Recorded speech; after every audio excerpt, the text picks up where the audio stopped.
اللہ کا ولی محدود ہوتا ہے، اس کا تصرف محدود ہوتا ہے، اس کو منع بھی ہے. کسی اللہ کے ولی کو کرامت دکھانا منع ہے، پتہ ہے آپ کو.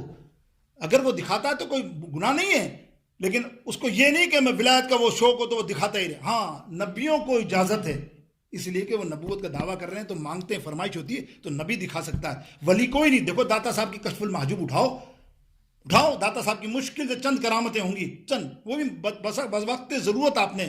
ورنہ داتا صاحب علیہ رحمت الرضوان لاہوری کیا خوبصورت بات کتاب میں لکھتے ہیں 3 الفاظ میں. وہ کہتے ہیں کہ ولایت کسی ولی کی دیکھنی ہے تو اس کو دیکھو 5 وقت کا نمازی ہے، فرائض صحیح ادا سے ادا کرتا ہے، سنت پہ چلنے والا ہے، اور اللہ اور رسول کے احکامات پہ بالکل ہمتن گامزن ہے اور اسی پر کوشاں ہے، تو بس وہی سب سے بڑا اللہ کا ولی ہے، وہی اس کی سب سے بڑی کرامت ہے.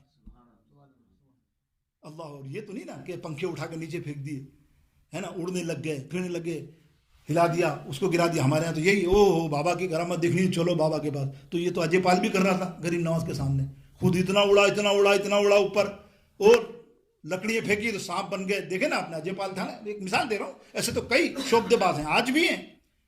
یہ برحق کے یہ دین میں جادو ٹونا یہ سب ہے نا. اللہ کے حبیب علیہ السلام نے فرمایا، خود اللہ کے حبیب علیہ السلام پر ہوا. تو میرے دوستوں بزرگوں، آئیے اب آتے ہیں گفتگو کی طرف. نہیں تو بات عبارت نہ ہو کہ قید. آپ ڈاکٹر اقبال کیا فرماتے ہیں کہ جب وہ بندہ دنیا میں ہوتا ہے نا تو اس کی روح قید ہوتی ہے، اس کا تصرف بھی قید ہوتا ہے. انہوں نے مثال کیا دی، ایک شیر ہوتا ہے نا، شیر کا دھاڑنا، اگر شیر تمہارے سامنے آ جائے تو آدھے تو لوگ یہاں نہیں بیٹھو گے نا، بلکہ پورے ہی نہیں بیٹھو گے نا. سچی بات ہے نا، ایک فطرت ہے. لیکن وہ پنجرے میں ہو تو تم کیا کرو گے؟ کھڑے رہو گے، بھلے چلائے، اس کو پتا ہے وہ نکل نہیں سکتا. مثال دیکھو، نکل نہیں سکتا نا. اور وہ پنجرے کے باہر آ جائے تو فرماتے ہیں ڈاکٹر اقبال کہ دنیا اس اللہ کے ولی کے لیے پنجرا ہے. وہ تصرف میں محدود ہوتا ہے، اس پہ پابندی ہے، لیکن جب وہ وہاں سے آزاد ہو کر دوسری دنیا میں جاتا ہے تو پھر وہ آزاد نہیں رہتا. اللہ اس کی خوب مدد فرماتا ہے. وہ تصرف کرتا ہے وہاں بیٹھ کے کہ کون کہتا ہے کہ مومن مر گئے، قید سے چھوٹے وہ اپنے گھر گئے. اصل تو گھر وہی ہے میرے دوستوں بزرگوں، آخرت کا، وہیں جا کر سب کچھ ہوتا ہے. تو دوستوں بزرگوں، شیخ عبد القادر جیلانی محبوب سبحانی، اب یقینی طور پہ اب آپ کو سمجھ میں آئے گا یا غوث، پھر آپ بار بار کہو گے یا غوث المدد. میرے دوستوں، غوث العظم لقب، حسنی حسینی سید، ماں سے حسینی، والد محترم سے حسنی، والد محترم اللہ کے ولی. میرے دوستوں، ابو صالح موسیٰ جنگی، ابو صالح دوست موسیٰ جنگی، اور نانا حضور بھی اللہ کے برگزیدہ جو اس زمانے کے اولیاءوں میں نام، آپ کا نام عبداللہ سومعی. والدہ ماجدہ بڑی نیک اور پاک باز خاتون حضرت سیدہ فاطمہ ثانی، ام الخیر سیدہ فاطمہ ثانی رضی اللہ تعالی عنہما. یہ مختصر تھا خاندانی، 90 سال کی عمر ہے میرے غوث اعظم پیران پیر دستگیر کی. میرے دوستوں، کتنی 90 سال کی عمر آپ نے پائی، اور گیلان شہر ایران کے قریب وہاں آپ کی ولادت ہوئی. میرے دوستوں، اس سے پہلے کہ میں آگے بڑھوں، مادرزاد ولی، اس پہ بھی کلام کر لیں. مادرزاد ولی، ماں کے پیٹ سے ولی کہا جاتا ہے نا. بہت ولی ہیں الحمدللہ، ایسے نہیں، کافی ولیوں کی تعداد میں آپ دیکھیں گے مادرزاد ولی ایسے ہیں کہ ماں کے پیٹ میں جنہوں نے کرامت دکھائی. جیسے مختار کاکی رحمۃ اللہ تعالیٰ علیہ نے 15 یا 17 یا 18 یا 20 پارے حفظ کیے ماں کے پیٹ میں، اور جب بسم اللہ پڑھانے گئے تو پورے کے پورے پہاڑے پڑھ دیے. وہ مولوی حیران ہے کہ بھائی تو نے کہاں پڑھا اتنی سی عمر میں، کہاں چلا گیا تھا؟ سادگی سے میں نے اپنی ماں کے پیٹ میں پڑھی، یاد کیے. بلکہ کیوں؟ میری ماں صبح اٹھ کے جب کھانا بناتی پورا قرآن پاک پڑھ لیتی تھی. یہی سرکار غوث اعظم 18 پارے کے حافظ، 3 ساڑھے 3 سال کی عمر میں مدرسے کے 18 پارے پڑھ دیے. اب اس کو بھی یہی جواب دیا کہ میری ماں جان جو تھی صبح اٹھتی تھی، جب تک وہ اپنے 18 پارے ان کو یاد تھے پورے نہیں کرتی تھی، وہ دوسرا کام نہیں کرتی تھی.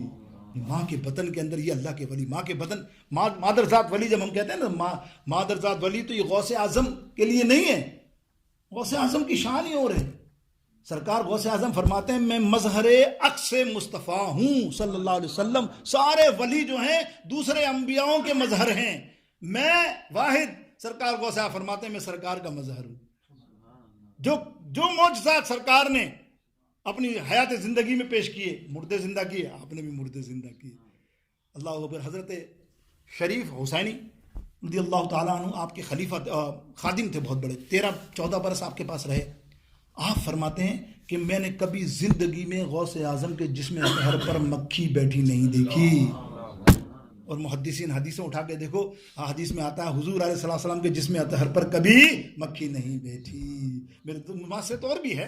حضور علیہ السلام تشریف لائے، میرے دوستوں بزرگوں، میرے تشریف لائے تو سب سے پہلے کیا کیا؟ سجدہ کیا نا، عبادت میں تھے نا. حضور غوث اعظم تشریف لائے رمضان کے مہینے میں اور عبادت شروع کر دی. کیا عبادت تھی؟ روزہ رکھنا ہی شروع کر دیا. سحری تک دودھ پیتے اور افطار کے بعد دودھ پیتے، پورا دن دودھ نہیں پیتے. مشہور تھے کہ یہ سیدوں میں ایسا بچہ آ گیا کہ رمضان میں وہ دن میں دودھ ہی نہیں پیتا. اور بیٹا دیکھیں یہ مماثلیت ہے. یہ اس لیے فرمایا. میرے اور بھی بہت ساری چیزیں ہیں. اللہ رب العالمین جل جلالہ ہمیں سمجھنے کی توفیق عطا فرمائے. میرے دوستو، جب سرکار غوث اعظم کی ولادت ہوئی نا تو خواب میں میرے آقا علیہ السلام تشریف لائے.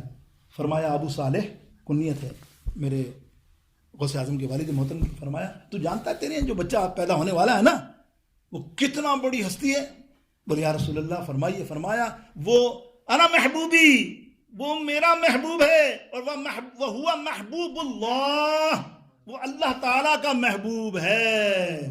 اسی لیے آپ کا لقب کیا ہے؟ محبوب سبحانی. اللہ کا محبوب لقب ہے میرے دوستوں. پھر کیا فرمایا کہ سنو صالح، جس طرح میں تمام انبیاؤں میں منفرد ہوں، سردار ہوں، سب کا امام ہوں، اسی طرح تمام ولیوں میں یہ غوث اعظم شیخ عبد القادر جیلانی تمام ولیوں کا امام اور سردار ہوگا. کیا خوبصورت فرمایا کہ غوث اعظم درمیان اولیاء، غوث اعظم درمیان اولیاء، چو محمد درمیان انبیاء. میرے دوستو بزرگوں، مادر ہم بات کر رہے تھے مادر آزاد ولی. کیا ہے ایک اور واقعہ سنیں بس اس کے انشاءاللہ تعالی. بقیہ تو کل ہم ضرور رات کو کریں گے. کل رات کو عشاء کے بعد اللہ نہ چاہے غوث کے چاہنے والے ضرور آئیں گے. غوث کے چاہنے والے نا بھائی، ایسے تو میں سب کو دعوت نہیں دے سکتا نا، خواہ مخواہ محفل خراب ہو.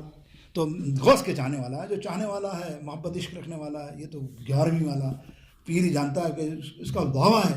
جس نے ایک بار میرا نام لے لیا محبت کے ساتھ، دیکھیں کتنا بڑا دعویٰ ہے غوث اعظم کا. غوث اعظم کیا فرمایا؟ مریدی لا تخف اللہ ربی، میرا مرید جہاں بھی مشرق شمال جنوب کہیں سے مجھے پکارے گا محبت کے ساتھ، تو پھر وہ سمجھ لے میں اس کا ساتھ نہیں چھوڑوں گا. اس کا ہاتھ اب میرے ہاتھ میں ہے کہ تیرے ہاتھ میں نے ہاتھ دے دیا ہے، تیرے ہاتھ ہے لاج. یا غوث اعظم فرماتے ہیں اب وہ مرے گا نہیں. غوث پاک فرماتے ہیں کہ مریدی لا تخف کہہ کر تسلی دی غلاموں کو، قیامت تک رہے بے خوف بندہ غوث اعظم کا.